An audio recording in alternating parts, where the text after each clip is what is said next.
All right. Welcome to another episode of the Getting to Club podcast, where you get to steal the playbooks and the skills of the top 0.01% of B2B tech sales practitioners. And like I say in this podcast, sometimes it's just me talking through some of the techniques and tactics that I've learned from others or used myself. And sometimes I'm interviewing those practitioners.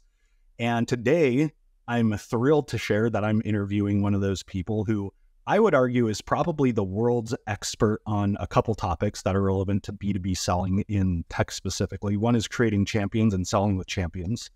And two, which is kind of an interdependent topic to the first one, is writing and creating business cases. And his name is Nate Nasralla. He is the CEO of Fluent. And maybe I just stole your thunder a little bit there by introducing you, but tell us a little bit about yourself, and then we'll get into some of the topic today. Well, you're always very generous in your intros, Chris. So I've been pumped and I've been looking forward to this. So thanks for having me on the podcast and the show today. A quick kind of backstory. So I kind of stumbled my way into sales by way of building companies, doing some consulting work, and realizing pretty quickly, like, the fun thing in here is actually helping people see and understand the value in your work, which means selling. So if we wanted more users to stick around, more revenue to build the company, to build the products, like, I had to go sell them. And so I just kind of taught myself, by trial and error over the last decade, and then just fell in love with the art of not only selling, but writing in sales. And I found that my ideas, my conversations became that much sharper and more crisp if I had take the time to figure out, one, what do I want to say in writing? And then two, translating that skill through champions so that they show up crisp and clear in their internal conversations, which is now kind of the current chapter and focus of my work at Fluent, and then work with P Club. Yeah. Well, and I know, I'll brag about you for a second because I know you're a humble guy. So I'm just going to do that on your behalf. But there are some career achievements for everybody listening that is worth you knowing about Nate, right? One of which is Nate. I can't remember if the number was 24 or 26. I wish it was 26. It is 24, but it's 24 quarters in a row of exceeding quota, which in any circumstance is incredibly impressive. You were running an enterprise team. Enterprise teams are lumpy and very difficult to predict. And so that tells you something about not only Nate's ability to sell, but also his ability to lead and to design a predictable enterprise sales motion. So we're going to talk about a couple of those things. You have a course with us. You have a course called Selling with Champions, and it is an incredibly valuable course, right? I think it's like 4 hours of total content. You could almost break up the course into like two courses though, and they're both interrelated. But the first half of your course, you focus on finding, creating, testing champions, scripting your route with champions. And then the second half is about empowering those champions with a bulletproof business case. And I think today I want to zero in on that topic for a few minutes. So let's start here. What isn't a business case, right? You tee up that section of the course well by explaining what a business case is not. So tell us help us answer that question. Yeah, when I ask a team, hey, show me the business case that your champions are using to sell, most times what I see is, first and most often, some type of ROI calculator, where they're plugging in data to say, hey, this is all of the things that will return to you if you buy. That's not a business case because there's a number of things missing, like the fact that it isn't problem-centric or problem-focused, and it's a future maybe, which is ROI. It's a promise that may or may not come true. Next thing that I typically see is some type of, and this is usually where people with a smile, they're like, oh, we're nailing it right now, and they pull up a little microsite, like it's a little web page, and it has case studies and all kinds of product content and little videos. It's like, that's fine, but how does this actually relate to this particular account? The thing that you can't say to another account because it is so specific to the problem, the circumstance, and the current state of this committee. And then the third thing that it's not, and this is probably the most appalling when people confuse this for, hey, we're helping our champion sell and make the case, is an email with a stack of links. Here are all of the resources. Link stacking is definitely not a business case. So ROI calculators, landing pages, microsites, link stacking in an email, none of those things come close to a true business case. Well, I feel like the higher you go in an organization, right? Like if you're an executive, the least likely you are to respond to link stacking. That's right. I got an email for, somebody who's trying to sell us like a $50,000 ARR deal right now from P Club. And the follow-up email, first of all, it was just incredibly long. There was probably a lot of goodness in there, but like I just saw this wall of text. So I'm like, not a chance. And there were a bunch of links within it. And I was thinking about your term link stacking as I read that. I'm like, yep, link stacking. Now I have an excuse to not be responsive to this email. Classic. Yes. Go ahead.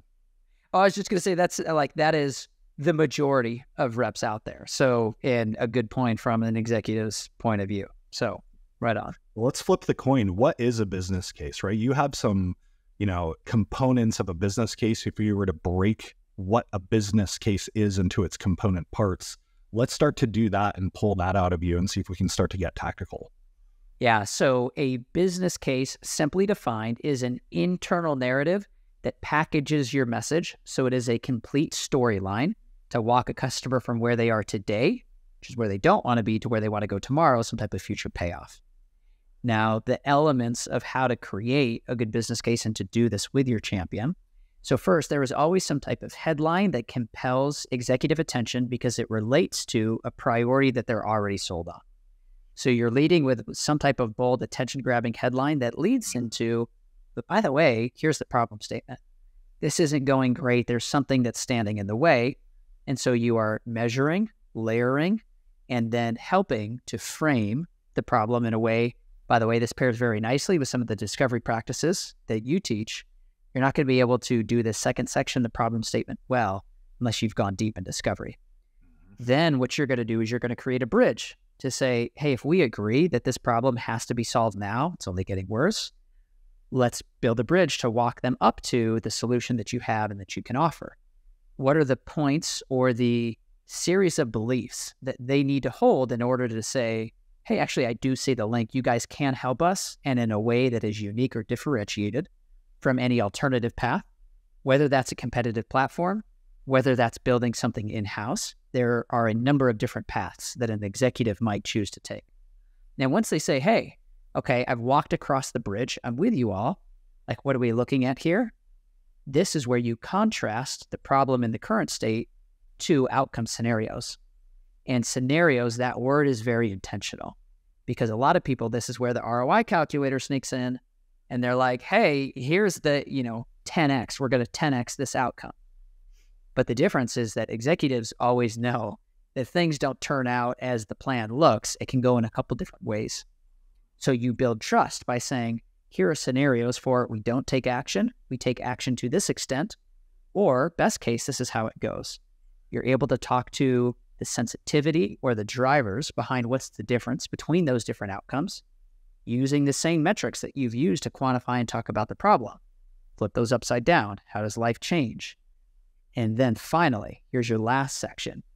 What does the customer need to do? What are the dependencies on them that they will have to invest in terms of not just budget, but time, people resources, implementation, changes, hard work, especially any type of complex deal? You will never get an executive to say, like, great, we roll out the software and everything is better. Instead, they're thinking about how much time do I need to pull off of other projects to do this with you, clearly outline that. So it's a little counterintuitive, but the more you say this is going to be hard work for you guys, the more those scenarios that you just laid out becomes believable. So you stack all of those pieces up into what I would argue needs to be no more than one page, because then you are writing in a way that is clear and concise. You've got a true business case. Yeah, there are so many things to unpack there because even seasoned enterprise sellers, I think, often chalk up a business case to ROI, or best case, they chalk it up to here's the problem, here's the product, here's the ROI.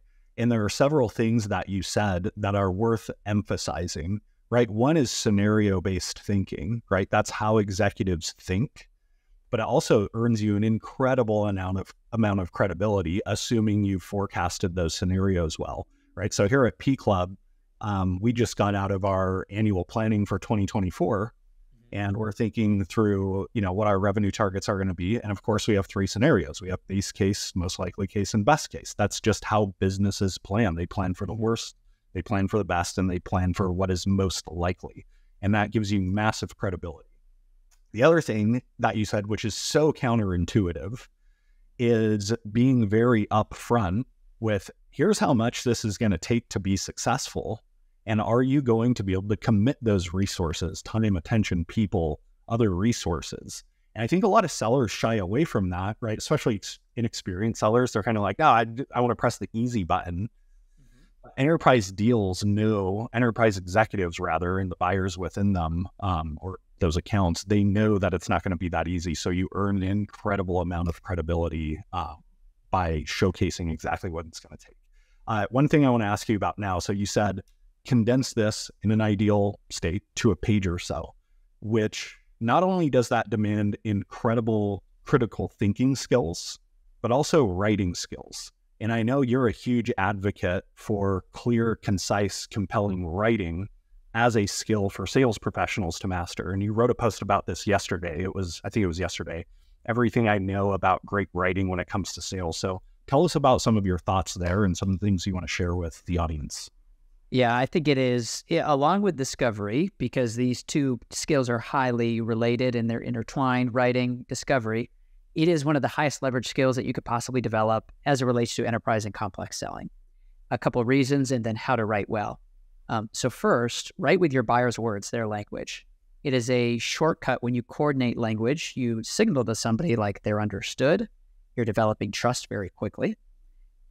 Good writing is also very concise, to the point that you just raised on, one page. Try to do this in one page. You don't really know what it is that you want to say if you can't say it inside of a single page. And so there's like this classic saying from Winston Churchill. It's like, if you want me to talk on a topic for an hour, I'm ready right now. If I only have 30 minutes, I'll need a day. 15 minutes, I'll need a couple days. 1 minute, give me a month to plan this, right? And so it takes a lot of intentionality. So writing is the act of pruning your ideas to figure out what is noise, what can I discard, and then what is truly the essence of what I want to say. So if you can be brief, simple, and precise, those are the best adjectives for your writing, which is evidence of clear thinking, which doesn't happen by chance. Writing is the medium for trimming out the noise, which is the enemy in any type of selling. Clutter, get rid of it. The related piece that is often counterintuitive when people are writing is just strip it down to the basics. Just use a white page, customer's logo, black font, there you go. And the point is, good writing is trustworthy when it looks like it originated from inside of the customer's account. So the more you go deep on simplifying and then writing with your buyer, not only their language, but actually like your writing should change after they look at it and suggest. Writing is collaborative. Now, you'll notice this, that you can't write a good memo alone. Maybe the last point on kind of writing and sales that I'll wrap up with is Jeff Bezos talks about the writing culture in Amazon. And one of the practices that they have is before any type of executive meeting, there is a written memo that everybody starts by reading quietly. And to prepare one of those memos, his point is a good memo can't be written in a day, and it can't be written by one person. It's written over time with a series of co-authors. And that's the way you need to think about selling and writing in sales as well. Writing is a way to coordinate the input from so many different people on the committee to get people aligned on one page. And so don't think about yourself as the author. You are more of an editor, pulling in perspective from all of your other co-authors to present something that is truly compelling. So I can continue to go any direction on this topic. It is literally my favorite in the world. But a couple points on writing and sales. I think there are a number of things that we could zero in on. One of the ones that I'm taking away, and if you took away nothing else from this short, jam-packed interview, which has a lot you could take away, it is writing is pruning, right? You and I get the sense that you and I are both copywriting nerds behind the scene, right? Like we're sales nerds, but we're also copywriting nerds. And some of the best copywriting advice I ever received was pretend you get $100 bill for every word you eliminate. And that illustrates just how true writing is pruning actually is. So we're just up on time. I got a couple things for the audience, and I'm going to turn it over to you to wrap up. So Nate, like I said at the beginning of this, he was one of P Club's first external course authors, and he actually has a couple courses with us. He has Selling with Champions, which is a course where you will learn how to find and build champions that sell the living hell out of your business case when you're not in the room and run through walls on your behalf. And then you also have a smaller but no less valuable course, which is called Mutual Success Plan Mastery, right? This is how you co-control the sell-buy cycle with your deals in such a way that leads to a successful closure of that deal, but not just closure, right? The signature is not the last part of a mutual success plan, a successful rollout and implementation of that deal. So if that's interesting to anybody listening, head over to pclub.io/courses, and you'll be able to find Nate's courses there and go check them out. They are incredibly valuable. And then Nate, tell us a little bit about Fluent and where people can connect with you if they're interested in doing that. Yeah, well, the way to think about Fluent is it takes all of the practices that you can learn and put to work on your own through the courses with P Club, and it puts some software and automation around this to help write the first draft of things like a business case, a mutual success plan for you, so that you can enable your champions to sell when you're not in the room with all of the account-based content that you need. And I'll say, Chris, thank you again for inviting me to build out some content and courses with you. It has been a highlight of the year, truly a fun time building those, and for the conversation today. It's been great. Thanks, Nate. And we will see everybody else on the next episode. Thanks for joining.